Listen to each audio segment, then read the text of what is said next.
Jo mazāka valsts, jo pasaules notikuma ietekme uz to ir lielāka. Dažu preču kategoriju aizliegums tur jau tagad var ietekmēt veselus 50 000 darba vietu te, varbūt arī taviem draugiem, radiem kolēģiem un tev pašam.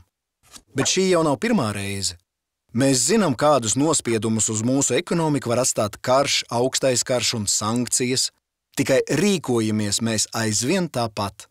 Tik līdz jūtam deguma smaku, glābjam katrs savu ādu un dzīvojam tā, it kā rītdienas nebūtu. Bet varbūt šoreiz mēs varam būt tālredzīgāki un iesākt kaut ko jau šodien. Kad mūsu precēm ir jākonkurē ar ārzemju, tev ir kārdinājums pirkt lētāko, bet aiz mūsu produktiem jau nestāv tikai IKP un citi tev tāli skaitļi. Aiz tiem stāv tuvi cilvēki, no kuriem jau tagad katru dienu 39 mūsēji jeb vesels autobus dodas peļņā uz ārzemēm. Tu vari to apturēt vai iestumt, ietaupīt pāris centus uz Latvijas produktu vai aiztaupīt tai jaunu krīzi.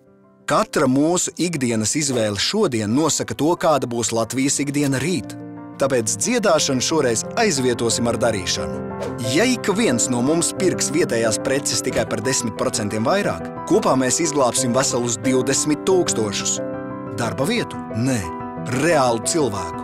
Vienīgais, kas tev jādara, jāizvēlas vietējie uzņēmumi un produkti.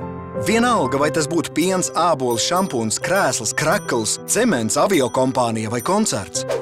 Mēs tev palīdzēsim, skaidri norādot uz savējiem.